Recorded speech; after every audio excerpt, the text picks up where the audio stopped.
गाँव की सबसे हसीन और जमील नूरी को क्या मालूम था कि उसकी खूबसूरती उसे एक ऐसे भंवर में फंसा देगी जहां से निकलना नामुमकिन नजर आएगा। रात के गहरे साए थे। रातों को नूरी खौफनाक आवाजें निकालती और दिन को उसकी वहशत भरी हंसी पूरे घर को लर्जा देती। घर वाले समझे ये कोई बीमारी है, मगर इलाज से कोई अफाका ना हुआ। असल में एक ताकतवर जिन नूरी पर आशिक हो चुका था और उसे अपनी कैद में रखना चाहता था। जब हर दर बंद हो गया तो नूरी के घर वाले उसे एक बासलाहियत बुजुर्ग की खिदमत में ले गए।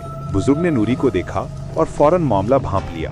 बुजुर्ग ने एक ताकतवर दुआ पढ़ी जो हर जिनाती आसिफ का इलाज थी। अऊज़ु बिकलिमातिल्लाहि ताम्माति मिन शर्रि मा खलक, यानी मैं अल्लाह के कामिल कलिमात की पनाह मांगता हूँ हर उस चीज के शर से जो उसने पैदा की। इस दुआ के पढ़ते ही जिन का तिलिस्म टूट गया और नूरी को उस आसेब से निजात मिल गई।